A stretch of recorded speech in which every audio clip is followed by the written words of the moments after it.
জানুয়ারির সকালটা শুরু করেছিলাম হোমমেড ইংলিশ ব্রেকফাস্ট দিয়ে। তো এখানে ফ্রুট কেকটাও আমার নিজের বানানো আর সসেসটাও আমার বানানো। তো সসেস বানানোর ভিডিওটাই আজকে শেয়ার করছি। তো আমি এখানে প্রথমেই মিক্সিং জারের মধ্যে চিকেন নিয়ে নিয়েছি। আমি এখানে চিকেনের ব্রেস্ট পিস ইউজ করেছি, সাথে জিঞ্জার, গার্লিক আর ব্ল্যাক পেপার দিয়ে দিয়েছি, দিয়ে পেস্ট করে নিয়েছি। নিয়ে পেস্টটা আমি বোলের মধ্যে ঢেলে দিয়েছি। এরপর আমি পেস্টটার মধ্যে একটু চিলি ফ্লেক্স দিয়ে দেব আর টেস্ট অনুযায়ী একটু সল্ট দিয়ে দেব। এখানে আমি 1 টেবিল স্পুন ময়দা দিয়ে দেব আর এরপর আমি 1 টেবিল স্পুন কর্নফ্লাওয়ার দিয়ে দেব।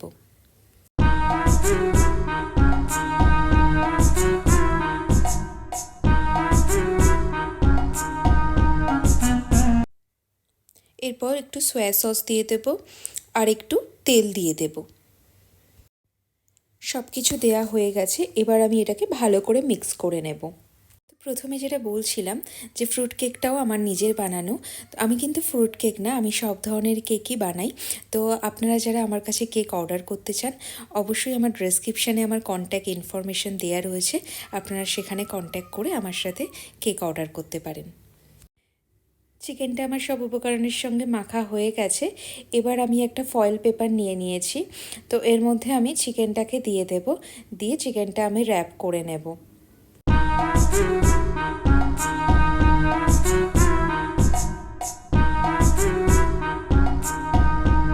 যেহেতু আমি এখানে সসেস বানাচ্ছি, তাই চিকেনটা আমি লম্বা করে শেপ দিয়ে র্যাপটা করব।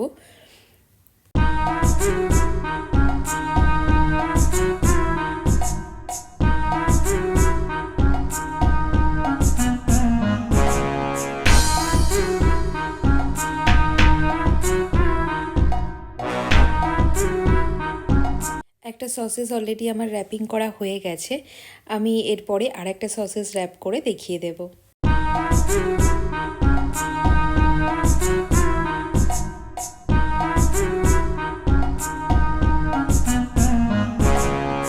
আমি একই প্রসেসে সবকটা সসেসই র্যাপ করে নেব।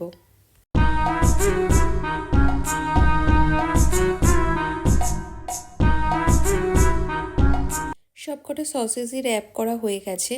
এবার আমি কড়াইয়ের মধ্যে জল নিয়ে নিয়েছি, জলটা একটু গরম হতে দিয়েছি। এর মধ্যে আমি র্যাপ করা সসেসগুলো দিয়ে দেব। সসেসগুলো দিয়ে দেওয়ার পর আমি ঢাকা দিয়ে 10 to 15 মিনিটস মতন এটা বয়েল করে নেব।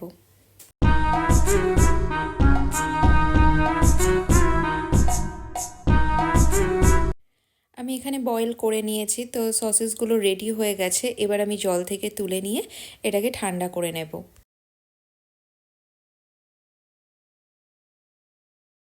সসেসটা ঠান্ডা হয়ে যাওয়ার পর আমি র্যাপটা খুলে নিয়ে আপনাদেরকে দেখিয়ে দেব ঠিক কেমন শেপ এসছে।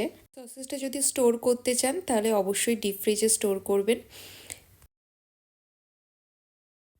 সসেসটা মোটামুটি আমাদের রেডি হয়ে গেছে।